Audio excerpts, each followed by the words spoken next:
संत हरि भक्तन की, श्री वृंदावन धाम की, सद्गुरुदेव भगवान की। उदित शर्मा जी, नई दिल्ली से। राधे राधे महाराज जी। महाराज जी, मेरा प्रश्न है कि मैंने आपके एकांतिक वार्तालाप में आपको कहते सुना है कि हर प्रतिकूल परिस्थिति को हमेशा सहना चाहिए, मगर गीता जी में भगवान श्री कृष्ण ने अर्जुन जी को अन्याय के खिलाफ लड़ने के लिए भी कहा है। तो मेरा प्रश्न है कि क्या हमें किस स्थिति में सहना चाहिए और किस स्थिति में विरोध? दो बात समझनी है। एक है विरक्त मार्ग और एक है गृहस्थ मार्ग। इस समय भगवान छात्र धर्म का उपदेश कर रहे हैं। अर्जुन क्षत्रिय कुल में प्रकट हुए, छात्र धर्म का कि जो अधर्माचरण करता है, तुम राजकुमार हो, तुम्हारा अधिकार है दंड देना, इसलिए उनको दंड दो। लेकिन अगर यही एक साधु की बात हो तो भगवान उसे देखो, अगर कोई भागवत पढ़ता हो एकादश स्कंद में तितिक्ष ब्राह्मण की कथा भगवान सुनाते हैं एकादश स्कंद में। उस समय कहते हैं, हे उद्धव, यदि कोई गर्दन पकड़ कर दबा दे, बांध दे, पीड़ा दे, पिटाई करे, तो भी कुछ नहीं बोलना चाहिए, चुपचाप सह जाना चाहिए। बाहरी कोई सहयोग न लेकर अपनी विवेकमयी बुद्धि के द्वारा आत्मस्वरूप में सबको देखते हुए सह जाना चाहिए। तो उद्धव जी ने कहा सहना तो बहुत कठिन है। तब तितिक्षु ब्राह्मण की भगवान ने कथा सुनाई। जब हम विरक्त मार्ग का अनुसरण करेंगे, भगवत मार्ग का अनुसरण करेंगे, तो क्षमा, उमा संत कै यही बड़ाई, मंद करत जो कले भलाई। वो बुरा कर रहा है, हम उसका भला कर रहे हैं, ये हमारा साधु मार्ग है। लेकिन उस समय अर्जुन जी छात्र धर्म से युक्त युद्ध भूमि के बीच में है, तो भगवान छात्र धर्म का उपदेश कर रहे हैं। और जब ज्ञान मार्ग का, भगवत मार्ग का उपदेश होता है, तो ये क्रूरा पापिनो न च सताम संभाष्य दृश्याश्च ये सर्वान वस्तुतया निरीक्ष परम स्वाराध्य बुद्धिर्मम। जो घोर पापी हैं, दुष्ट हैं, नीच हैं, संभाषण योग्य भी नहीं, उनमें भी मेरे श्री राधा वल्लभ लाल विराजमान है, ऐसी दृष्टि रखो। घोर पापी में भी भगवत दृष्टि रखने की बात विरक्त मार्ग, भगवत मार्ग में, भक्त मार्ग में आई है। तो ये बात दोनों का मिलान नहीं हो सकता। दोनों का इसलिए मिलान नहीं हो सकता कि जहां इनको मारो वो उस समय छात्र धर्म का उपदेश है, और जहां ये सहो वहां भगवत मार्ग का उपदेश है। भगवान की ही वाणी से अलग अलग जो है, तो हमको समझना होगा इस समय किसके लिए क्या उपदेश हो रहा है, उसको दूसरी जगह से नहीं जोड़ सकते। अलग अलग प्रसंग हैं, उनका अलग अलग उद्देश्य है। महाराज जी, गृहस्थ जीवन में किन बातों का मतलब विरोध कर सकते हैं और किन बातों को सहना चाहिए? गृहस्थ धर्म में हमारे ऊपर, जो सिर्फ हमारे शरीर के ऊपर अगर कोई गाली देता है, अपमान करता है, लड़ाई करना चाहता है, तो हम नहीं लड़ेंगे।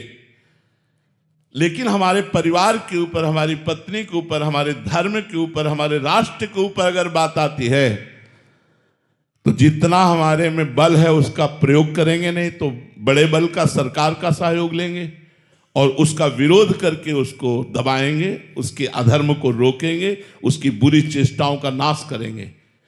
अब ऐसा नहीं कि जैसे मानो क्षमा शब्द हमारे लिए है, आप हमें गाली दे दो, आप हमें ऐसा। लेकिन वहीं अगर एक दिन भिक्षा मांगने जा रहे थे, तो जब लौटे भिक्षा लेकर, तो एक गाय जा रही थी और पीछे से एक गड़ासा लिए हुए आदमी, तो हमने देखा, हमने कहा तो मार देगा, जोर से आवाज की, रोका उसे, रुक वहीं, ये क्या है? तो उसने कहा हमारी ठेला में केला रखे हुए थे, ये हम कुछ लेने चले गए। हम कहा देखो, गाय का धर्म है अपना पेट भरना, वो ये नहीं जानती कि तुम बेचने वाले हो या क्या हो, उसको तो केवल अपना पेट भरना है। लेकिन आप इससे मार देते हैं, आप उसको ऐसे कैसे मार सकते हैं? और वो इस समय तुम बहुत धैर्य से बोल रहे, उस समय बिल्कुल क्रोध से बोल रहे थे, तभी वो रुका था जब क्रोध से बोले। कितने रुपए तुम्हारे केले, अभी हम व्यवस्था कर देते हैं, आप ऐसा। तो जब कभी अपने धर्म के ऊपर, किसी ऐसे दीनहीन के ऊपर कोई अत्याचार हो रहा हो, तो वहां में साधुता नहीं धारण करनी, वहां में बल विक्रम धारण करना है। तो धर्म का अलग अलग स्वरूप है। गृहस्थ धर्म में इतनी सहनशीलता रखनी कि हम जा रहे हैं, हमें कोई बिना गलती के गाली दे रहा, हम सह रहे हैं। कोई झगड़ा करना चाहता है, हम बचा लेते हैं, अब अपने को बचा लेते हैं, नहीं करेंगे झगड़ा, और 4 गाली दे दे सुन लेंगे।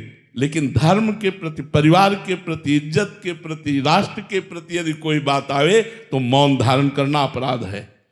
उस समय मौन धारण नहीं करना, उस समय मुखर होना, उसका विरोध करना है, ऐसा है। रवीश कुमार जी हरियाणा से। श्री हरिवंश महाराज जी शास्त्रों में कहा गया है कि अंतःमति सो गति। कृपया महाराज जी ये स्पष्ट करने की कृपा करें कि अंतःमति का वास्तविक निर्णय किस आधार पर होता है? क्या वह केवल मृत्यु के अंतिम क्षण के तत्काल चित्त विचार से तय होती है, या फिर जीवन भर की साधना, नाम जप और अंतःकरण में बने संस्कारों से? सही बात तो पूछो तो जीवन भर की साधना का जो परिणाम है वो फाइनल अंत में मिलता है। ऐसा नहीं कि जीवन भर विषय भोगता रहा, पापाचरण करता रहा, अंत में वो राधा बोल देगा या राम बोल देगा, ऐसा नहीं है।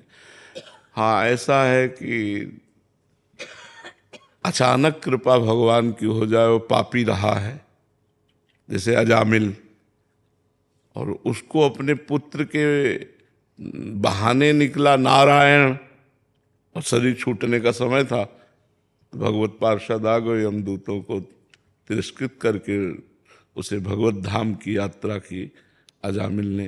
बकाया ऐसा सिद्धांत नहीं है।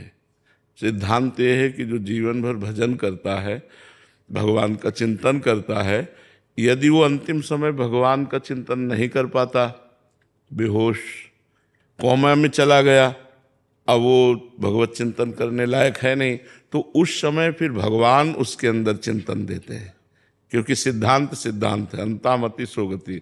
तो अब वो तो कामा में है, बेहोश है, अब उस समय उसके अंदर स्फुरित होगा राधा राधा, क्योंकि जीवन भर उसने भजन किया है। अब अंतिम फाइनल न बिगड़े तो उसके हृदय में भगवान स्वयं स्फुरित करते हैं, भगवान नाम या अपना रूप प्रकाशित करते हैं। या अंतिम समय किसी महात्मा की कृपा हो जाए, जैसे पूज्य राधा बाबा की कुटिया थी, तो सामने एक बूढ़ी माई आकर के सोहनी लगाती थी रोज। उठते बैठते कभी बाबा की दृष्टि चली जाती थी, तो कई वर्ष से वो सोहनी लगा रही थी नियम पूर्वक। फिर 2-3 दिन नहीं आई, तो बाबा ने पूछा कि वो माता जी जो आती थी वो नहीं है। ऐसा ना समझे कि संतों की दृष्टि नहीं रहती, बाबा कभी बोले नहीं, कुछ कहा नहीं, लेकिन दृष्टि में तो बोले वो माता जी ने, बोले महाराज वो तो बहुत बीमार 2-3 दिन से थी, हमें लगता है उनका शरीर पूरा हो जाएगा। बोले अरे शरीर पूरा हो जाएगा, चलो हमें ले चलो, कहाँ है माता जी? अब ले गए तो वो पड़ी ही थी बेहोश स्थिति में। तो ऐसे जाकर माथे पे हाथ रखा और कहा माता जी कुछ दिखाई दे रहा है?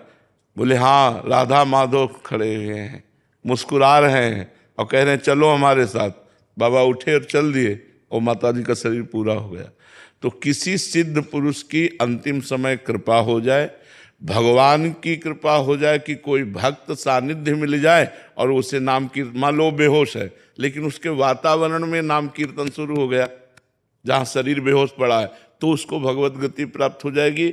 या जीवन भर भजन किया है, अंतिम समय भगवत स्मरण हो जाए, या भगवान अंतिम समय स्मरण करवा दें, गति उसकी वही होगी जो जीवन भर भगवान का आश्रय लिया है या किसी संत का आश्रय लिया है। ऐसा नहीं कि पापाचरण कर रहा है। वो एक अजामिल उदाहरण में आए हैं, बकाया ऐसा प्रायः बहुत कम है कि कोई जीवन भर पापाचरण करता रहो, ऐसा संबंध से हो सकता है। तो यदि हमारा कोई संबंधी भागवतिक है और वो उस समय कृपा कर दे, हमें भागवतिक विधान मिला दे, या भगवान कृपा करके स्वयं ऐसा कोई संविधान कर दे अंदर हृदय में, या फिर जीवन भर भजन करता रहा है। पर खास बात जीवन भर भजन करने वाले की है कि जो जीवन भर भगवान का भजन करता रहा, अंतिम समय भगवान का स्मरण कर, वो भगवान का विशेष लाडला होगा। कल्याण हो जाना और भगवान का प्रेम प्राप्त होना, ये दोनों अलग बात है।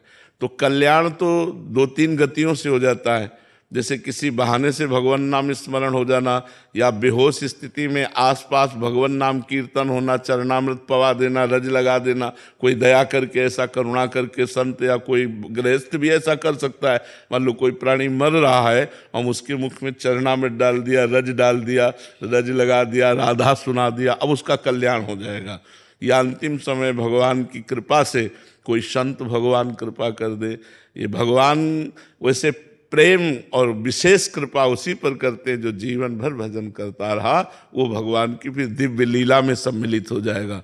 कल्याण होना एक अलग बात है, कल्याण तो इतने में भी हो जाएगा कि इन घटनाओं से। लेकिन अंतिम समय प्रायः जो जीवन भर भजन नहीं करते उनको ऐसा मांगलिक संयोग नहीं मिलता, ऐसा मंगलमय संयोग नहीं मिलता। पर कृपालु भगवान कब किस पर कृपा कर दे ये भी नहीं कहा जा सकता। भगवान कृपालु हैं, कब किस पर कृपा कर दे। कौ जीवन भर पापाचरण करता रहा और अंत में संत समागम हो जाए, अंत में भगवान का स्मरण आ जाए, घबरा कर भगवान को पुकार पड़े अंत में, तो बात बन जाएगी। तो फाइनल में तो जैसी मति होती वैसी ही गति होती है। अब मति भगवान की प्रेरणा, संत प्रेरणा, भक्त प्रेरणा, संयोग इनके द्वारा बनती है या पूरे जीवन भर भजन करता रहा उनके द्वारा बनती है, इसका निर्णय भगवान ही कर सकते हैं। सोनू जी लुधियाना से। राधा वल्लभ श्री हरिवंश महाराज जी। गुरुदेव भगवान, गुरु कृपा से मिले भजन को करते हुए अगर हम सत्गुण, रजोगुण और तमोगुण को पार करने की चरम सीमा पर हैं, उसके क्या लक्षण हैं? हमारा मंत्र नहीं रुकेगा, चाहे तमोगुण आवे चाहे रजोगुण आवे, वो पता चलता है कि अब तमोगुण आ गया, अब रजोगुण आ गया, अब सतोगुण है जो भजन करते हैं अच्छे से। पर उसका सबसे पहला लक्षण है कि हमारा एकतार भजन में, जिससे तमोगुण आया तो द्वेष का चिंतन होने लगेगा, क्रोध की वृत्तियाँ, हिंसा की वृत्तियाँ, मतलब गलत वृत्तियाँ। रजोगुण आया तो काम की वृत्तियाँ, ये सब भोगों की वृत्तियाँ आने लगेंगी। तो अब वो भोगों की वृत्तियों में भजन उसका नहीं रुक रहा, वृत्ति चल रही, वृत्ति तो चल रही, पर राधा राधा राधा राधा, तो वो वृत्ति डिलीट होती जा रही, वो संस्कार नहीं डाल पा रहे। तो अब रजोगुण पर आप धीरे धीरे विजय प्राप्त करेंगे, क्योंकि रजोगुण भोग प्रवृत्तियाँ आ रही हैं और आपका भजन नहीं रुक रहा है। ऐसे तमोगुण की वृत्तियाँ आ रही पर आपका भजन नहीं रुक रहा है, सतोगुण की वृत्तियाँ आ रही पर आपका भजन नहीं रुक रहा। एक तार भजन चल रहा है और गुण के प्रभाव से प्रभावित होकर कोई क्रिया नहीं कर रहे आप। जैसे जब तमोगुण होगा ना तो जरा सी बात में गुस्सा आ जाएगा, आपको नहीं आना है, क्योंकि पता है इस समय हमारे अंदर तमोगुण है, राधा राधा, और बहुत बनावटी ही सही, लेकिन हम बहुत मुस्कुराकर मृदु भाषण करें। रजोगुण भोग प्रवृत्तियां बढ़ रही, स्त्री आकर्षण, धन आकर्षण, पुरुष आकर्षण, दुनिया का आकर्षण हमको व्यक्त नहीं करना, राधा राधा राधा, और दूरी बना के रखना, तो हम रजोगुण पर विजय प्राप्त कर लिए। दया, करुणा, मिलना जुलना, ये सब सतोगुण की वृत्तियों में आती है। उसको भी अंदर से निर्ममो निरहंकारा सम दुखा सुखा शमी, जो निर्मम होता है वो सतोगुण पर भी विजय प्राप्त कर लेता। कोई किसी से ममता नहीं, सब पर हमारी भावना है कि सबको सुख मिले, लेकिन ममता शरीर से किसी के नहीं, तो सतोगुण पर भी विजय प्राप्त कर लेता है। और भगवान का भजन छूटा तो गुण ने प्रभावित कर दिया और आप वैसी फिर क्रिया कर लेंगे। और भजन नहीं छूटा तो गुण तुम्हें प्रभावित नहीं कर पाएंगे, अपनी क्रियाओं में नहीं ले जा पाएंगे, अपना संस्कार नहीं बना पाएंगे। तभी तो कभी अच्छा भजन होता है, कभी भोगों की प्रवृत्ति होती है, कभी नाना प्रकार के राग द्वेष का चिंतन, क्रोध, हिंसा, आलस्य, तमोगुण, प्रमाद, आज नहीं करते भजन ऐसा। तो ये सब गुणों का प्रभाव प्रभावित कर रहा है और एक तार हमारा भजन चल रहा है और ये गुण आते जाते रहते हैं, फिर धीरे धीरे शांत हो जाते हैं। फिर गुणों का प्रभाव अंतःकरण पर नहीं पड़ता, वो बिल्कुल भगवत स्वरूप में स्थित रहता है। पर अभ्यास के द्वारा ऐसा। और खान पान, अगर हमारा खान पान रजोगुणी है तो भजन एक तार नहीं चल पाएगा, तमोगुणी है तो नहीं एक तार चल पाएगा, सतोगुण वाला हमारे भजन में सहयोग करेगा। यदि सतोगुणी भोजन है तो हमारे भजन में सहयोग करेगा, लेकिन सतोगुण भी फंसाने वाला ही है माया में। मुक्त करने के लिए तीनों गुणों से ऊपर उठना पड़ता है। तो खूब नाम जब प्रधान पहचान, भगवत चिंतन न छूटने पावे।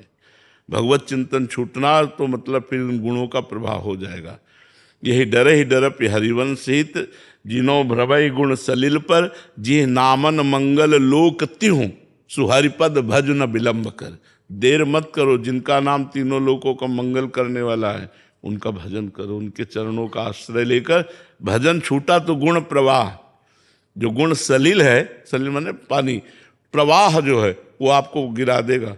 गुण का एक प्रवाह आता है, वो जैसे प्रवाह में काट करके तैरना बड़ा कठिन होता है, तो ऐसे गुणों के प्रवाह को काटने के लिए केवल नाम, भगवान का नाम, भगवान का आश्रय, वही गुण प्रवाह से पार कर पाएगा। तो भगवत भजन हमारा चल रहा है, तीनों गुणों का अपना प्रभाव आता जाता रहता, कोई फर्क नहीं पड़ता, धीरे धीरे आप विजय प्राप्त कर लेंगे। प्रधान दृष्टि भजन पे रखनी है, और जैसे हमारा भजन बने, वो खान पान, वो दृश्य, जैसे रजोगुण आया और मोबाइल में आप गलत बातें देखने लगे तो अब आप नष्ट हो जाओगे, गुण आपको नष्ट कर देगा। तमोगुण आया, आप वैसी प्रमाद स्थिति, निद्रा, आलस्य, लड़ाई झगड़ा, तो आपका भजन छूट जाएगा, चिंतन बिगड़ जाएगा। तो हमको ये करना है कि भजन न छूटे, हमें मेन पॉइंट पर रहना है कि हमारा भजन न छूटा तो कोई भी दोष, कोई भी विकार हमें परास्त नहीं कर पाएगा। और भजन छूटा तो फिर रही क्या गया, फिर वो गिरा देगा। ठीक है ना। खान पान सत्वगुण होना चाहिए, हमारा देखना, सुनना, बोलना, पढ़ना, लिखना, ये सब सत्वगुण होना चाहिए, तभी हम आगे बढ़ेंगे। दीप्ति बिष्ट जी देहरादून से। राधे राधे महाराज जी। महाराज जी, क्या मन का भटकना लक्ष्य की स्पष्टता ना होने के कारण होता है और मन को एक लक्ष्य पर टिकाए रखने का सही तरीका? लक्ष्य भी बन जाने पर मन भटकेगा। क्यों भटकेगा? पूर्वाभ्यास। जैसे हमारा लक्ष्य है कि हम भगवान को प्राप्त करें और उसमें बाधक है संसारिक भोग, अब हम नहीं चाहते, हमारा लक्ष्य प्रभु है, पर पूर्वाभ्यास, जो हमारे मन का पूर्वाभ्यास भोगों में जाने का रहा है वो रहेगा, और उसको काटना है नए अभ्यास के द्वारा। हमारे नया अभ्यास भजन का ऐसा करना है, इसमें नहीं माना जाएगा कि तुम्हारा लक्ष्य ठीक नहीं था इसलिए तुम्हारा मन चला गया, नहीं, गलत बात। लक्ष्य उसका ठीक है, पर पूर्वाभ्यास भोगों का जो मन का है वो मन चला गया और वो संभाल नहीं पाया और वैसी क्रिया कर बैठा। तुम्हारा लक्ष्य ठीक नहीं था इसलिए तुम, ऐसा नहीं हो सकता। उसका लक्ष्य ठीक है पर पूर्वाभ्यास गलती करा सकता है, या कुसंग, मतलब बिल्कुल लक्ष्य ठीक है लेकिन थोड़ी देर के लिए कुसंग हो गया, गलत स्त्री, गलत पुरुष, गलत ऐसा संग हो गया और वो भ्रष्ट हो गया। तो खास बात है मन के पूर्वाभ्यास को नए अभ्यास के द्वारा काट करके हमें प्रभु में लगाना। और संसारिक लक्ष्य हो कोई कि मैं ये बनूंगा, मैं डॉक्टर बनूंगा, या मैं, मतलब संसारिक दृष्टिकोण, ये तो साधक की दृष्टिकोण। तो उसमें भी संयम की जरूरत है भाई। हमें कोई ऊंचाई प्राप्त करनी है तो हमें साधना करनी पड़ेगी। तो अगर सांसारिक पद भी चाहिए तो तपस्या करनी पड़ेगी, साधना करनी पड़ेगी। अगर आप ऊंचे पदों पे हैं तो पूर्व में आपने तपस्या की है, दान पुण्य किया है, उसके बल से आज हैं। आज करोगे तो आगे आपको प्राप्त होगा। बकाया संयम और पुण्य और संस्कार अपने अच्छे बनाने के लिए सबको तत्पर रहना चाहिए। हम संयम से रहें, हम अच्छे आदतें बनावें और भगवान की तरफ हम बढ़ें तो हमारा परम मंगल होगा, ये निश्चित है। कोई ऐसा कि हम भ्रष्ट आचरण करें और हम उन्नति को प्राप्त हों, तो हो सकता है कि आप भ्रष्ट आचरण कर रहे हो, आपके पुण्य है पीछे के जोरदार, तो आप आज उन्नति को प्राप्त होगे, लेकिन वो उन्नति टिकाऊ नहीं होगी, क्योंकि आपका जिस दिन वो पुण्य खर्चा हो जाएगा उस दिन आप बिल्कुल धम्म से गिर पड़ेंगे, नष्ट हो जाएंगे, किसी काम के नहीं। अगर हमको ऊंचाई पर टिके रहना है, ऊंचाई पर पहुंचना है, तो हमें पुण्य करना है, हमें तपस्या करनी है, हमें साधना करनी है। और भगवान तक पहुंचने के लिए तो दिव्य साधना करनी है, उसमें तो तनिक भी ढुलमुल नहीं, उसमें तो पूर्ण लक्ष्य। तो हमें पूर्वाभ्यासी जो विषयी मन है उसे भगवद अभ्यासी बनाना पड़ेगा, ये हमारी पक्की बात है। अगर हम पूर्वाभ्यास में ही लगे रहे तो हम फिर लक्ष्य तक नहीं पहुंच पाएंगे। पूर्वाभ्यास को काटना होगा, और पुरानी आदत को काटना बहुत कठिन होता है। छोटी छोटी चीजें पूर्वाभ्यास अगर हमारा है तो हमको हरा देती है। हमको विवश कर देती, फिर बड़े बड़े भोगों में आसक्ति। तो इसीलिए भगवान की प्राप्ति कठिन है कि पूर्वाभ्यासी मन हमको भोगों में लगा देता, हमको उसे काटना। साधना किस बात की है? इसी बात की है कि पूर्वाभ्यासी भोगी मन को योगी बनाना है। शरीर में योग चिन्ह धारण करने से योगी नहीं होता, मन को योगी बनाना है। जो मन विषयी है, भोगी है, उसे योगी बनाना है, भगवान से जोड़ना है। भगवान से जुड़ना ही तो योग है। चित्त वृत्ति को रोककर परमात्मा में लगाना ही योग है। तो इसलिए पूर्वाभ्यासी मन को भगवद अभ्यासी बनाना, और लक्ष्य दृढ़ है, पर पूर्वाभ्यास में अगर लग गए तो फिर भ्रष्ट हो जाओगे, ये बात है। अनुराग जी उज्जैन से। राधे राधे। राधे राधे महाराज जी। महाराज जी आपके चरणों में कोटि कोटि प्रणाम। महाराज जी पिछले 1 वर्ष से एकांतिक वार्तालाप सुन रहा हूँ और नाम जपने का भी प्रयास कर रहा हूँ। प्रभु अभी तो भोग केवल हमें लुभाने का प्रयास ही कर रहे हैं और हम चित्त उनमें लगा देते हैं, चाहे वो कोई व्यक्ति, वस्तु या अन्य सुविधाएं हो। प्रभु जब भोग भोगने के लिए पूर्ण रूप से अनुकूलता प्रकट करेगी तो तब हमारा क्या होगा? महाराज जी डर लगता है। उसे डर लगता है तो अच्छी बात है, लेकिन सही डर लग जाए तो हम बच सकते हैं। अभी सही माने में डर नहीं है, ऊपर से हम कहते डर है और अंदर से सुखद लगता है। भोगों की तरफ हमारी रुचि क्यों है? क्योंकि वो सुखद लगते हैं, सुख देने वाले लगते हैं। लगता है कि भोग लेते हैं तो सुखी हो जाएंगे, तो ऊपर से डर लगता है, अंदर से सुख बुद्धि है। अंदर से डर लगने लगे तो बचत हमारी हो जाए। वो होगा जब थोड़ा ज्ञान हो, थोड़ा हमको अध्यात्म का ज्ञान हो, तब बात समझ में आएगी। ये भोग, आप तो बच्चे हो, बड़े बड़े साधकों को, बड़े बड़े अच्छे परमार्थियों को भी लुभायमान कर लेते हैं, मतलब ज्ञानियों को भी लुभायमान कर लेते हैं। आप तो अभी बालक ही हो। ज्ञानिनामपि चेतांसि देवी भगवती ही सा बलादा कृष्ण मोहाय महामाया प्रेक्षति। बड़े बड़े ज्ञानियों के चित्त को बलात् अपहरण करके मोह में डाल देना, ये महामाया की सामर्थ्य है। कुछ छोटी मोटी, पर यदि हम दैन्य भाव से भगवान का आश्रय लेकर नाम जप करते हुए चले तो हम बच सकते हैं। अगर हमें ज्ञान हो जाए तो फिर अच्छा नहीं लगता। भोगों में सुख नहीं है, सुखाकर्षण है, सुख नहीं। जैसे हम जो चिंतन में सोचते हैं ना कि यार ऐसे से ऐसा ऐसा खाएंगे, ऐसे से ऐसा, वो जब हम खा रहे होते हैं तो वो सुख नहीं मिलता। जब हम भोग रहे होते हैं तो वो सुख नहीं मिलता जो चिंतन में था। ध्यान से हमारी बात समझना, ये अध्यात्म है। जैसे हम किसी भोग का चिंतन कर रहे हैं तो उस समय जो हमें सुखानुभूति हो रही, जो एकदम लग रहा है अब मिले, और जब वो भोग मिला तो थोड़ी देर में मन उससे खिन्न हो जाता है, वो सुख नहीं रहता।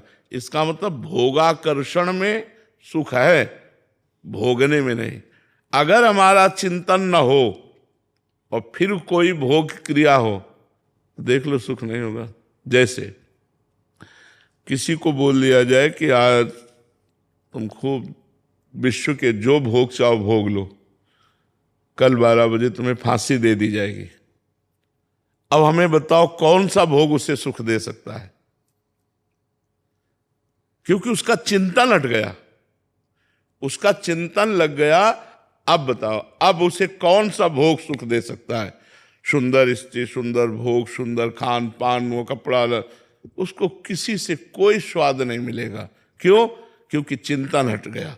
चिंतन मृत्यु में लग गया कि कल 12 बजे तुम्हें फांसी दे दी जाएगी। तो जिसमें सुख है तो उसमें है, चाहे जिस परिस्थिति में है। परमात्मा में सुख है तो फांसी की सजा सुनने पर भी मुस्कुराहट होगी। जैसे श्री दाम नाम के एक भक्त थे, वो बड़े करुणाशील थे। भक्त में करुणा होती, दया होती। तो वो बादशाह के खजांची थे। तो जैसे कोई गया हो, महाराज मैं गरीब आदमी हूँ, बेटी का ब्याह है, तो खजाने से वो दे देते।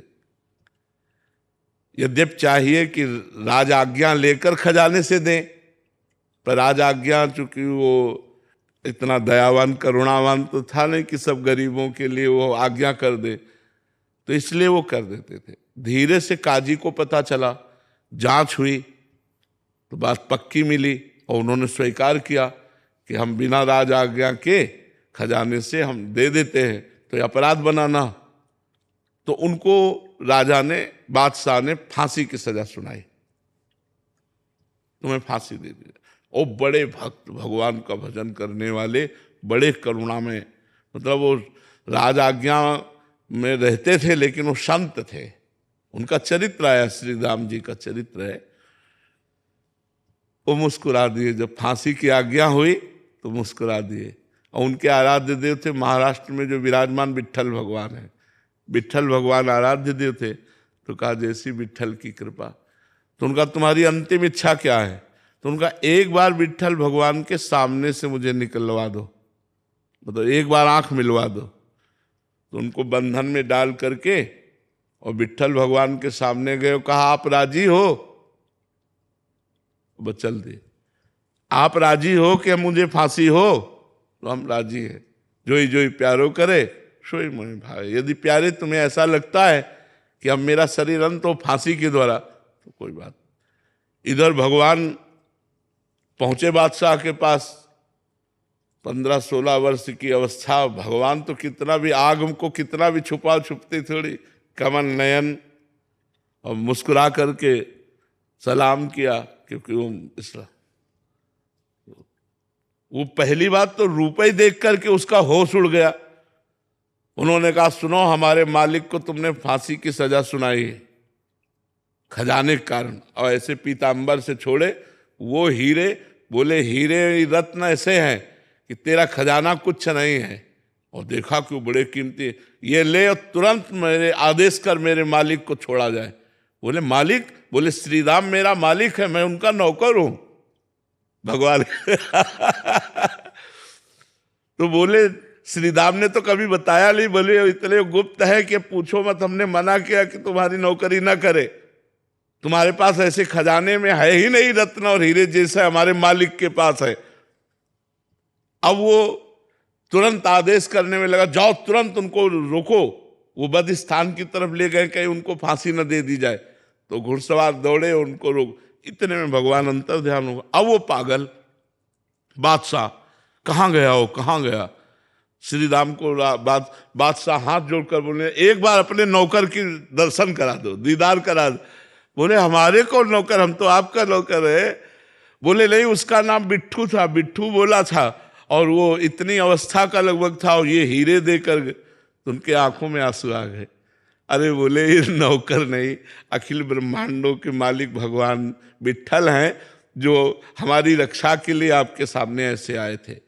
तो अगर भगवान से संबंध है तो किसी भी स्थिति में मन विचलित नहीं होगा। अगर भगवान से संबंध नहीं है तो फांसी की सजा या मृत्यु की या कैंसर या बड़ी बात सुनते ही हमारा चित्त, अब उसको भोग अच्छे थोड़ी लगते हैं।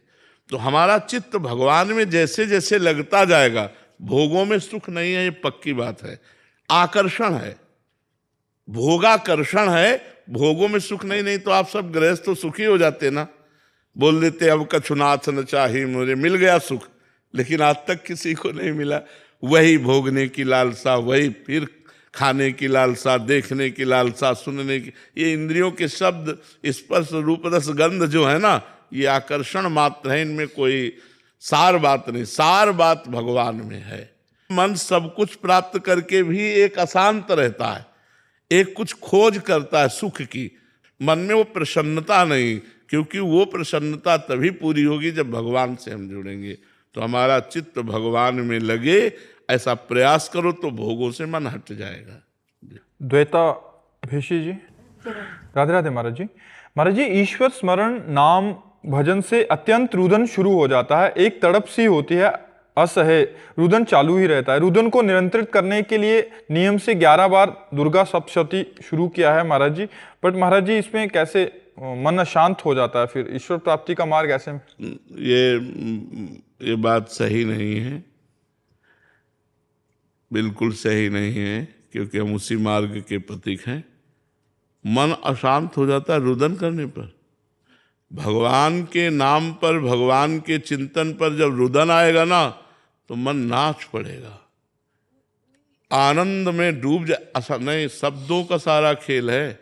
बातें हाथी पाइयो, बातें हाथी पाओ। बात में हाथी इनाम में मिल जाएगा, बात में ही हाथी के पैर के नीचे कुचला दिए जाओगे। मन अशांत हो जाता है, ये शब्द पाठ करते करते मन शांत हो जाता है। दुर्गा सप्तशती। किस बात के लिए? मन अलग अलग विचारों से भर जाता। तो कहाँ भगवान में प्रेम है?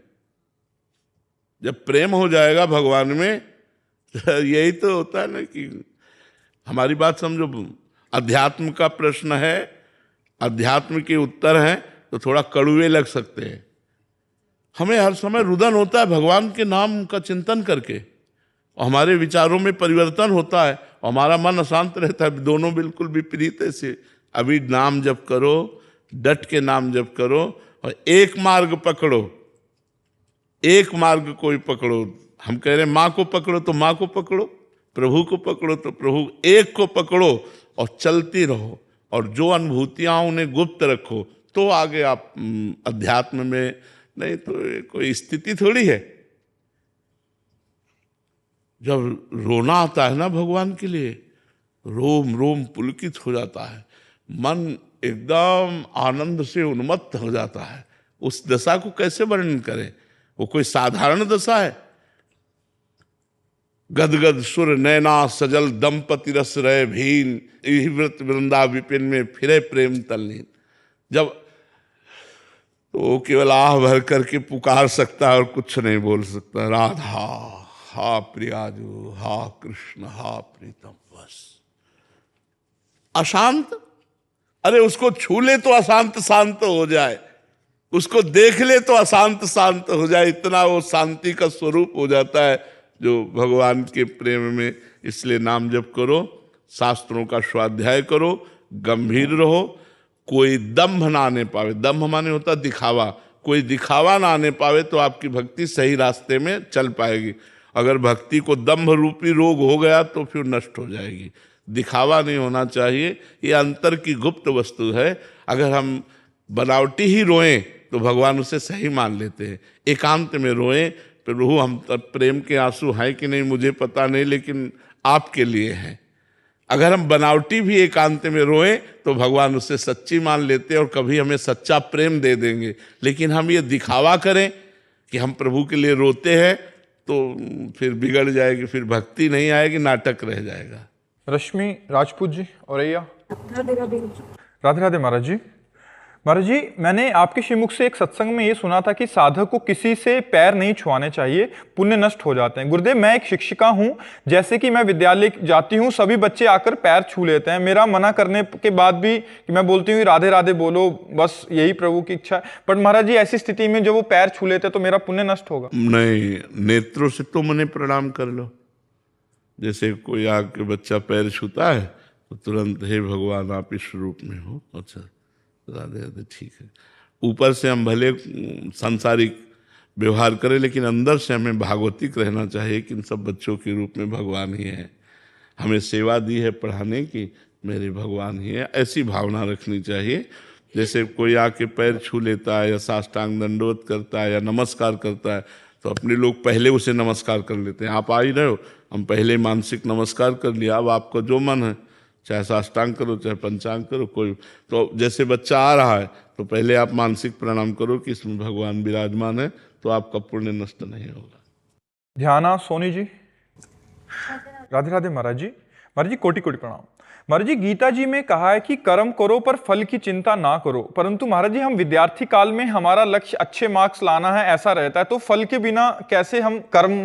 वो बड़ी ऊंची बात है। तो अभी तुम जैसा भाव कर रहे हो ऐसा ही करो। किसका प्रश्न है? ऐसा ही करो कि मैं अच्छी पढ़ाई पढ़ूं और मैं अच्छे नंबर लाऊं, मैं ग्रेजुएट बनूं, ऐसी भावना करो। अभी वो अध्यात्म की ऊंचाई की बात है कि कर्म बंधन से मुक्त होने का उपाय क्या है? कर्म करो और फल की आशा न रखो। अभी आप कोई अध्यात्म में थोड़ी चल रहे हैं, अभी बच्चे हो। अगर फल की आशा नहीं रखोगे तुम तो तुम्हारी रुचि नहीं होगी पढ़ाई में। समझो, जब हम फल की आशा करते हैं तो हमारी रुचि ज़्यादा बढ़ जाती है। हम आशा करते हैं कि हमारे व्यापार में अच्छा लाभ हो, और अगर हम आशा ना करें तो इतना प्रयत्न व्यापार में क्यों करें, आप समझना। तो एक स्थिति आएगी जब आप इन सब बातों को प्राप्त करने के बाद भी अशांत होगे, तब आप प्रश्न करोगे कि अब मैं क्या करूं, क्योंकि अच्छी नौकरी है, रुपया भी मिलता है, परिवार भी सब है, फिर भी मेरा मन व्याकुल है। तब आपको अध्यात्म का रास्ता मिलेगा। अध्यात्म में ये बात है कि कर्म करो, फल की आशा मत रखो, सुख दुखे समय कृत्वा लाभा लाभो जया जयो। आपने कर्म किया, परिणाम में सुख मिला या दुख मिला, लाभ मिली या हानि मिली, जय हुई या पराजय हुई, इसकी चिंता मत करो। ये एक बहुत अच्छे साधक की बात है। अब कोई खिलाड़ी से कह दे कि तुम विजय की आशा मत करो, तो भाई वो विजय की आशा से ही खेल उत्साहपूर्वक खेल पाएगा। बात समझना हमारी। एक किसान से कहो कि वो पहले ही आशा करता है कि मैं फसल बोऊंगा तो इसमें 1 मन गेहूं लगेगा बीज में, तो 40 मन बाद में होगा। वो आशा करके पसीना चुआता है, मेहनत करता है। तो ये जो प्रारंभिक कर्म है, ये आशा से ही पूर्ण होने की भावना हमारे अंदर कर्म में प्रवृत्त करती है। कोई भी बिना आशा के कर्म कहाँ करता है संसार में? आशा तो हो जाती है ना, मैं ये करूंगा तो लगभग इतनी प्रॉफिट हो जाएगी, उसके फल की आशा करके ही वो कर्म में प्रवृत्त होता है। अब वो जब कर्म का फल दुख आया तो वो विचलित हो जाता है। हर बार थोड़ी कि आप विजयी ही होते रहोगे, कभी कभी पराजय भी आती है।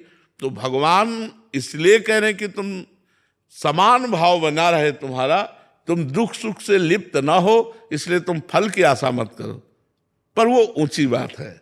अभी बच्चे हो तुम, खूब अच्छी आशा करो कि मैं ग्रेजुएट हूं, मैं अच्छे नंबर से पास हूं, मैं अमुक डिग्री प्राप्त करके अमुक नौकरी करूं।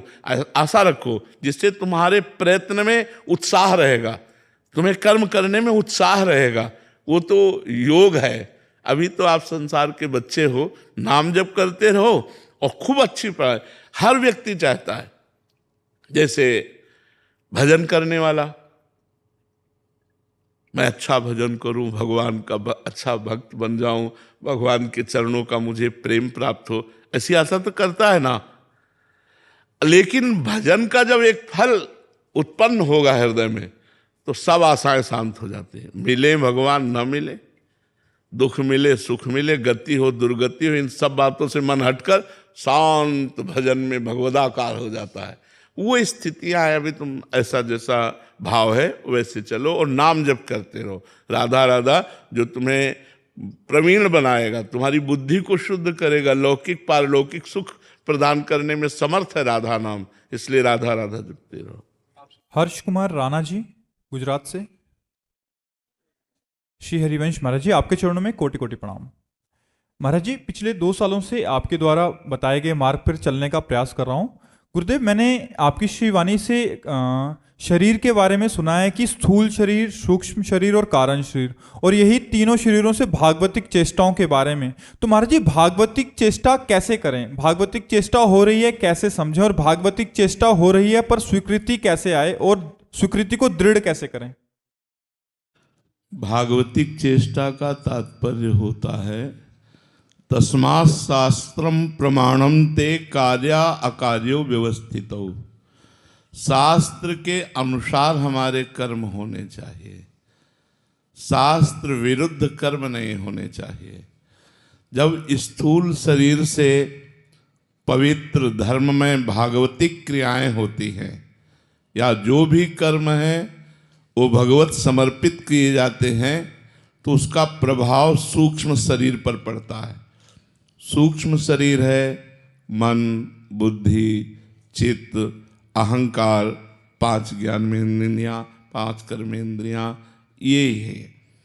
तो जो सूक्ष्म शरीर है वो पवित्र संकल्प करने लगता है मन, बुद्धि पवित्र निश्चय करने लगती है, चित्त पवित्र भगवान का चिंतन करने लगता है, अहंकार भगवान के दासत्व में बदलने लगता है। प्रभु मेरे स्वामी, मैं प्रभु का दास। इसका प्रभाव पड़ता है कारण शरीर पर। कारण शरीर कहते हैं स्वभाव। जैसे हमारे यहाँ श्री सेवक जी महाराज कहते हैं, यह जो पर्यो मोहि सहज स्वभाव, श्री हरिवंश नाम रस चाव, नाव सुदृढ़ भव तरन को। बोले मेरा ये स्वभाव पड़ गया है कि निरंतर श्री हरिवंश श्री हरिवंश श्री हरिवंश ये नाम हमारे चलता रहता है। स्वभाव, कारण शरीर स्वभाव। श्रुतौ राधिका कीर्तिरंता स्वभावे, हमारा स्वभाव बन गया है प्रिया प्रीतम की चर्चा सुनने का। श्रुतौ राधिका कीर्तिरंता स्वभावे, हमारा स्वभाव बन गया है प्रिया प्रीतम के जस का कीर्तन करने का। तो जब स्थूल शरीर से कोई पवित्र क्रियाएं, धर्म में भागवतिक क्रियाएं करता है तो उसका सूक्ष्म शरीर पवित्र होता है। जब सूक्ष्म शरीर पवित्र होता है तो उसका स्वभाव बदल जाता है। जो स्वभाव भोगी था वो योगी हो जाता है, जो प्रपंची था वो भगवत स्वरूप हो जाता है। तीनों बदल गए, स्थूल, सूक्ष्म और कारण। और जहां तीनों पवित्र हुए तो जैसे साफ दर्पण में अपना प्रतिबिंब साफ दिखाई देता है, ऐसे स्वच्छ अंतःकरण में, पवित्र बुद्धि में ज्ञान का प्रादुर्भाव होता है और वो अपने स्वरूप को देखता है कि मैं इन तीनों शरीरों से अलग हूं, स्थूल, सूक्ष्म और कारण, और वो जीवन मुक्त महापुरुष हो जाता है। इन्हीं शरीरों के राग के कारण हमारी दुर्गति होती है, क्योंकि कर्ता भाव होने के कारण जो हम कर्म करते हैं उसके अनुसार फिर जन्म होता है, फिर कर्म करते हैं, फिर जन्म होता है, बार बार जन्म, बार बार मरण, बार बार माँ के गर्भ में जाना, ये हमारा चलता रहता है तब तक जब तक तीनों शरीर पवित्र नहीं होंगे। स्थूल, सूक्ष्म और कारण तीनों का राग नहीं त्याग देते तब तक हमारा ये आवागमन चलता रहेगा। तो चाहे भक्ति के द्वारा चाहे ज्ञान के द्वारा तीनों शरीरों को पवित्र करना और तीनों शरीरों का राग त्याग देना, तब वो मोक्ष या प्रेम को प्राप्त होता है। अगर शरीर से प्रेम बना रहे, आसक्ति बनी रहे, तो भक्ति रंग नहीं लाई। भक्ति जब रंग लाती है तो देह कुटुंब ते जाए छूट सब ही विधि नातो। शरीर से राग उसका खत्म हो जाता है। शरीर सुख में है या दुख में, उसके भगवत चिंतन पर कोई फर्क नहीं पड़ता। और यदि शरीर में राग है तो दुख पड़ते ही भगवान का विस्मरण होने लगता है, वो पीड़ा, वो चिंता, वो शोक ग्रसित हो जाता है। इसलिए तीनों शरीरों का राग भगवान की कृपा से नष्ट होता है। साधन हम करते हैं, कृपा भगवान करते हैं। केवल साधन से ही नहीं होता, इसमें मुख्यतः महत कृपा होती है। मुख्यस्तु महत कृपा ही हो, महापुरुषों की कृपा, भगवान की कृपा, तो हमारे शरीरों का राग नष्ट हो जाए और भगवान से प्रेम हो जाए या आत्मस्वरूप का बोध हो जाए। आप समझ पाए? मनोज जी, मर्जी भागवत जी में एकादश स्कंद में लिखा है कि हे उद्धव, तुम ज्ञान के सहित अपने स्वरूप को जान लो और ज्ञान विज्ञान से संपन्न होकर भक्ति भाव से मेरा भजन करो। मर्जी यहां कौन से ज्ञान विज्ञान को जानने की बात कह रहे हैं? देखो, भगवान का जो ये रचनात्मक स्वरूप संसार है, ये भी भगवत स्वरूप ही है। मूल बात समझो, ये जो रचनात्मक संसार आप देख रहे हैं, जड़ चैतन्य, गोस्वामी तुलसीदास जी कह रहे हैं, जड़ चेतन जग जीव जत, जितना भी जड़ चैतन्य जीव है, बोले सकल राम मैं जानी। मैंने ये जाना कि ये सब भगवान ही है। अच्छा, सब भगवान है तो यहां कौन है? अपने में भी तो भगवान है। ये जान जाना कि भगवान हमारे हृदय में ही विराजमान है, सबके हृदय में विराजमान है। ये बहुनाम जन्म नावंते ज्ञानवान माम प्रपद्यते वासुदेवा सर्वमित सा महात्मा सुदुर्लभा। भगवान ने इसे ज्ञान कहा है। बहुत जन्मों की साधना के बाद किसी को ये ज्ञान प्राप्त होता है। भगवान श्री कृष्ण जी कह रहे बहुनाम जन्म नावंते ज्ञानवान माम प्रपद्यते वासुदेवा स्वरमिति। सब जगह वासुदेव हैं और यहां भी वासुदेव हैं। ये जान लेना ज्ञान है, और उस ज्ञान में समस्त भोगों का रागों का त्याग करके भगवदानंद में डूबना ये विज्ञान है। भगवदानंद में डूबना ये विज्ञान है। तो भगवान कहते हैं ये तुम जान लो और ये अनुभव करो। विज्ञान माने होता है अनुभव करो, अनुभव करके फिर मेरी भक्ति में लगो। भगवत स्वरूप होकर भगवान की भक्ति में लगो। भगवत स्वरूप हो। अभी हम अज्ञानी हैं तो देह भाव से भक्ति करते हैं, थोड़ा पवित्र हुए तो अंश भाव से भक्ति करते हैं, जीवों और ईश्वर, और जब परम पवित्र हुए तो भगवत भाव से भक्ति करते हैं। यहां जो है वही सामने विराजमान है। एक बार हनुमान जी से पूछा वशिष्ठ जी ने कि आप कौन हो, तो हनुमान जी ने कहा देह भाव से स्वामी वो बैठे हैं और सेवक ये बैठा है, अंश भाव से अंशी वो बैठे हैं और अंश ये बैठा जीव, अंश भाव में जीव, और स्वरूप भाव में जो वो बैठे वो यहां बैठा है। ईश जो वहां है वो यहां है। ये ज्ञान और इसी आनंद में डूबना ये विज्ञान। इस आनंद में डूबते हुए भगवत स्वरूप होकर भगवान की दिव्य भक्ति में डूबते हुए हमारे प्रति समय व्यतीत करो। भगवान ऐसा आदेश कर रहे हैं। समझ पाया प्रभु जी। अनुराधा कुमावत जी। राधे राधे महाराज जी। महाराज जी, मैं पिछले 3 सालों से राधा नाम जप करने का अभ्यास कर रही हूँ। महाराज जी, मन और इंद्रियां ज्यों की त्यों ही चंचल है। मैं सर्वथा सामर्थ्यहीन हो गई हूँ। ना प्रवृत्ति मार्ग में मन लगता है, ना निवृत्ति मार्ग को मतलब खाने को दौड़ता है। हाँ, कई बार हमने चर्चा की है कि भगवदानंद मिला नहीं और विषयानंद छोड़ दिया। बड़ी दुख की यात्रा है ये यात्रा सबको काटनी पड़ती है। ये यात्रा ऐसी है कि बिना साधु संग के चली ही नहीं जा सकती, क्योंकि विषयों के प्रति सुख बुद्धि है और भगवान के लिए हम अपना जीवन अर्पित करना चाहते हैं, तो भोगों का हमें त्याग करना पड़ेगा। सुख है ऐसा होना ही इच्छा है भोगने की। अब उस साधक का जो जीवन होता है वो बड़ा आग में जीवन होता है। भगवदानंद मिला नहीं, विषयानंद छूटा नहीं, अब बताओ कैसे जिए। तब उसे सत्संग जीवित रखता है। उसके अंदर सत्संग नवीन उत्साह और आशा पैदा करता है और भजन उसको दृढ़ करता है। साधन को हरि भजन है, कै सत्संग सहाय।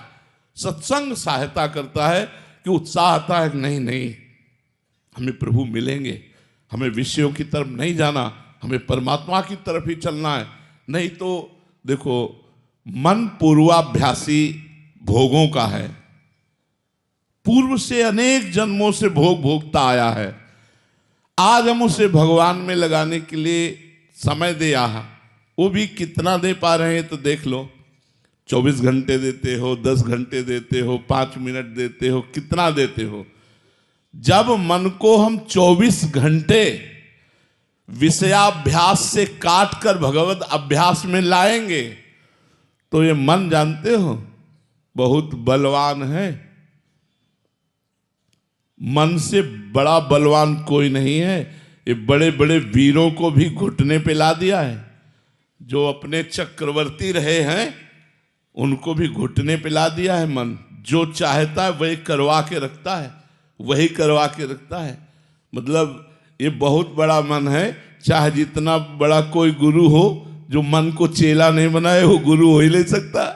नहीं तो मन गुरु रहता है, मन गुरु रहता है, ध्यान रखना।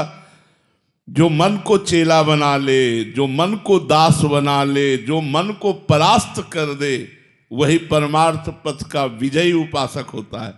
तो जब हम सोचते हैं, कभी आप इस बात का अभ्यास कीजिए, जैसे आप कोई भी चीज रोज पाते हैं जो मन को अच्छी लगती है, चाहे वो कोई व्यसन हो या कुछ भी हो, अब सोचिए कि आज से नहीं करूंगा, और फिर मन को झांकिए तो पहले आपको उतना वो परास्त नहीं करता था जितना अब परास्त करेगा वो आपको। जब जिस दिन से नियम लिया कि आज से नहीं, यही दिमाग में आएगा कि वो मन उठा के आपको पटकने की हजारों कोशिश करेगा, और यदि आप भगवान नाम जप नहीं करते, साधना नहीं करते, तो उठा के पटक देगा, बच ही नहीं सकते। ये सब लोग देख लो, एक इंद्री का विषय नहीं, हर इंद्री के विषय में बहुत बलवान है। और ये बलवान तब आपको दिखाई देगा जिस दिन आप इसके विरुद्ध चलोगे। नहीं खाऊंगा, ये नहीं देखूंगा, ये नहीं करूंगा, तब आप देखो आपको जलाता कैसे है। तब हर समय दिमाग में वही नाचेगा कि अब एक बार तो फिर, एक बार तो फिर। बस इसी को जो मार दिया वो भगवान का लाडला बन जाता है, भगवान का प्यारा बन जाता है। मन मार्या तन बस में कीन्हा, हुआ भरम सब दूर, बाहर से कछु दिखत नाही, अंदर चमके नूर। आपो त्याग जगत में बैठे, नहीं किसी से काम, उनमें तो कछु अंतर नाही, संत कहो चाहे राम। जिन्होंने अपने मन को मार लिया, मन का मारना बहुत कठिन है, ये वही जानते हैं जो मार रहे हैं। अब जो विषयों में गिरे पड़े हैं वो क्या जाने कि मन का मारना क्या होता है। बात यह है कि जब हमारा मन चाह रहा है और हम उसे ना दें और वो वस्तु समीप हो, खास बात, समोसा चटनी रखा है और मन कह रहा पा लो, और आप कहो नहीं पाएंगे। अब आप देखो तो चमत्कार उसका मन का, अगर यहां दिमाग में समोसा न भर दे तो बता देना वो दिमाग में भर जाएगा कि अब खा लो तभी शांति होगी। ऐसे हठीले मन को भगवान के नाम जप के द्वारा ही रोका जा सकता है, दूसरा कोई उपाय नहीं है। ये ऐसा हठीला, पूछो मत, पूछो मत। पूरा विश्व इसी के नचाए नाच रहा है, इस मन के नचाए। भगवदाकार मन जीवन मुक्त और विषयाकार मन बंधन। बंधन और मोक्ष मन का है। तो हमें चाहिए कि नाम जब श्रद्धा पूर्वक करें। श्रद्धा किस बात की? कि चाहे जीवन में भगवान न मिले, चाहे जीवन में हमें कोई सुख न मिले, लेकिन नाम जप नहीं छोड़ूंगा। वो तो पार हो सकता है। और जो हुआ कि 3 साल हुए जब करते, अभी सिद्ध हुए कि नहीं, मन मालंग, तो भूल जाओ, मार्ग छूट जाएगा। मन अश्रद्धा पैदा कर देगा। तुम 3 साल की बात करते हो, हम 30 वर्ष की बात करें कि 30 वर्ष हो गए और भी मन को संभाल नहीं पाए। मन वैसे ही जब उछाल मारता है, मीरा जी कहती है गिरधर ये मतवाला हाथी मन कोई भी जंजीर नहीं मान रहा, हर जंजीर तोड़ देता है। गोस्वामी जी तुलसीदास जी कहते हरिजू मेरो मन हठ न तजय। ये बड़ा हठीला है प्रभु, ये मानता नहीं है। और तो आखिरी में वो कहते हैं हौ हार्यो कर जतन विविध विधि, अतिशय प्रबल अजय, तुलसीदास बस होय तबे जब प्रभु पेरक बर जाए। मैं हार गया यतन करके नाथ, मेरे से वश में नहीं हुआ, अब आप कृपा करो, आप रोक दो इस मन को। ये बहुत जोर की बात, आप रोक दो, ये मन शांत हो जाएगा, क्योंकि इसकी डोरी आपके हाथ में है। तो हम भगवान का आश्रय लेकर नाम जप करें और ऊबे नहीं। और मन जिस चीज के लिए हठ कर ले, उस चीज पर विचार करो कि ये धर्म में या अधर्म में।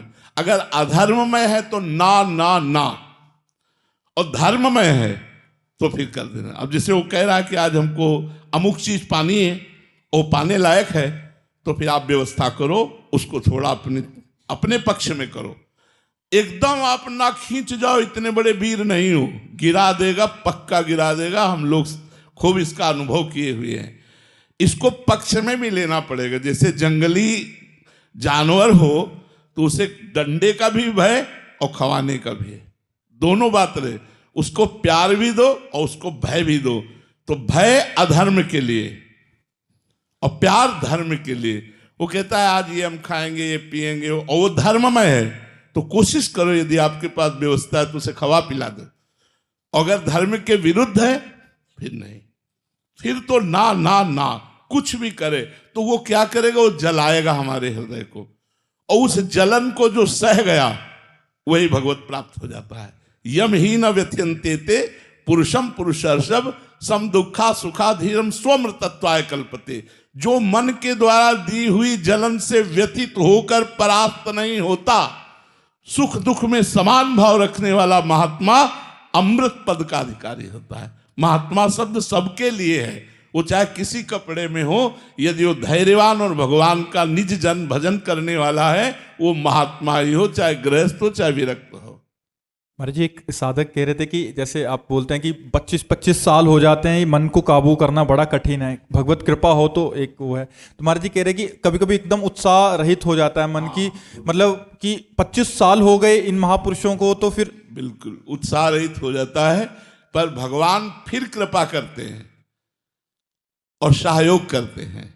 कभी कभी मन एकदम निराशा पैदा कर देता है। बताया नहीं कि भगवान तो मिले नहीं, और विषयानंद सामने दिखाई दे रहा है भोगने के लिए, और मन लालायित है पर भोग नहीं रहा क्योंकि भगवान के मार्ग में चलना है। तो उस साधक के ऊपर भगवान विशेष कृपा करते हैं। जहां वो लड़खड़ाने लगता है तहां कृपा करके संभालते हैं और फिर अपना आकर्षण देते हैं। क्योंकि ये मार्ग प्रारंभ भी भगवान से होता है और मध्य भी भगवान में है और अंत भी भगवान से ही होता है। साधक की कोई सामर्थ्य नहीं, उसका साधन भी भगवान है और उसके साध्य भी भगवान है। तो जब कभी निराशा छाई, निराशा का अंधेरा छाया जीवन में, तो प्रकाश का पुंज बन करके वो आए और कोई ऐसी बात करी, कोई ऐसी झांकी दिखाई, कोई ऐसी घटना घटाई, अरे मेरे प्रभु, अरे मेरे दीन बंधु, फिर मन भाग पड़ा भगवान की तरफ। ऐसे चला जाता है और वो भगवान पकड़ कर चलाते हैं। आप निश्चित समझो, जिस समय साधक जलता है तो एक एक सेकेंड का हिसाब भगवान देते हैं उसके। फिर इतना आनंद देते हैं कि नाच पड़ता है और कहता है पायो जी पायो, मैंने राम रतन धन पायो। नाच नाच करके मीरा जी कहती है कि वस्तु अमूलक दी मेरे सतगुरु, सदगुरु ने अमूल्य वस्तु दे दी, भगवान का नाम। इतना परमानंद मिलता है, जीव कृतकृत्य हो जाता है। इसलिए थोड़ी ये जलन तो बर्दाश्त करनी पड़ेगी।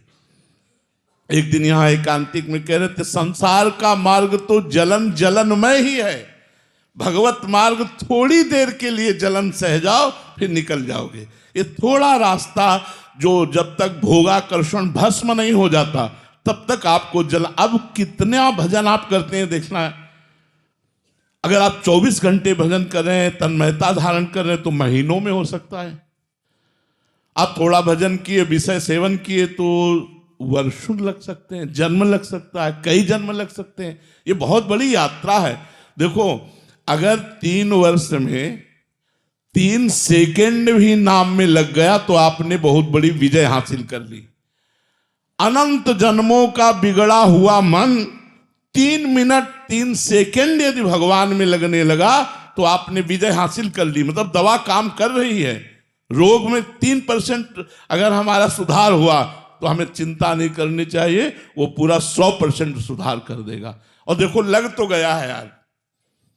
जितने लोग बैठे हो, अगर आपने 10 मिनट का नियम लिया है नाम जप का, और उस 10 मिनट में कोई आ जाए तो आपको डिस्टर्ब करे, तो आपका मन ही कह देगा, मतलब 10 मिनट राजी हो गया।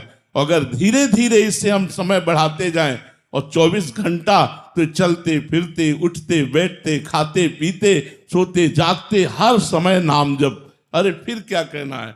माया पर विजय प्राप्त हो गई, भगवान का साक्षात्कार जैसे जैसे नाम पाप नष्ट करता है वैसे वैसे मंगलमय भगवान की झांकी सामने आने लगती है और देख देख कर साधक पुलकित होता है, आनंदित रहता है। फिर आगे का मार्ग तो इतना आकर्षण में है कि दौड़ पड़ता है साधक पर। इतना मार्ग जो है वो बहुत खतरे का है, ये बिना गुरु कृपा और संत संग के नहीं चला जा सकता। महाराज जी, आप दो प्रकार के सिद्धांत बताते हैं, एक है जो साधक साधन करके परिपक्व होता है उसका, और एक कहते हैं कि आपकी खिलाड़ी के हाथ का गेंद बन जाओ। तो ये भी एक सिद्धांत की उनके हाथ का, तो वो गिरेगा भी तो इतनी जोर से थपक लगाए। हाँ, तो साधक ही तो खिलाड़ी के का खेल का गेंद है, साधना ही तो वो गेंद है। मान लो साधन से वो भ्रष्ट हो गया, गिर गया, तो फिर भगवान उसको गिरा थोड़ी रहने देंगे, थपक मारी और लक्ष्य तक पहुंचा दिया। ये तो बड़े बड़ों के जीवन में आता है। देखो, जो दौड़ता है वही गिरता है, जो गिरा पड़ा है वो क्या गिरेगा? जो साधना में चल रहा है वही तो भ्रष्ट माने होता खिसकना, फिसल जाना। फिसलेगा तो वही जो दौड़ रहा है ना, तो उसको इनाम मिलता है, कोई ऐसा थोड़ी कि दंड मिलता है। जो कुश्ती लड़ते हैं तो मान लो 5,000 की कुश्ती, तो 5,000 रुपया जीतने वाले को मिले, लेकिन 2,500 उसको भी मिलेगा।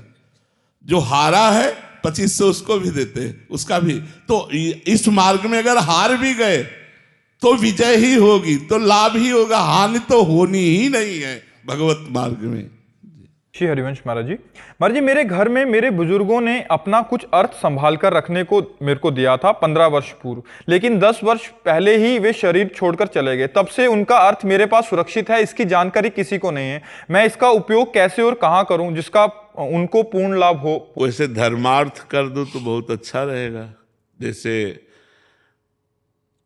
आवारा गायें, बूढ़ी गाय, बीमार गौएं जहाँ सेवन की जाती हैं, नंदी, हम इसलिए ये नाम ले रहे हैं कि इनमें स्वार्थ नहीं है, लेकिन बूढ़ी गौएं, बीमार गौएं, आवारा, नंदी, इनकी जहाँ सेवा होती हो, या जहाँ गरीब लोगों को फ्री औषधि दी जाती हो वहाँ, या संत, जहाँ संत भगवंत की सेवा होती हो वहाँ दे दो, या गौशाला में दे दो ऐसी, या किसी मिशन में ऐसे दे दो जहाँ गरीब लोगों को दवाएं दी जाती हैं, उनकी वस्त्र आदि बीमारी की, ये सब। तो ऐसी जगह लगा दो तो तुम्हारे जिन्होंने धन दिया है उनका कल्याण हो जाएगा, उनका मंगल हो जाएगा। ठीक है।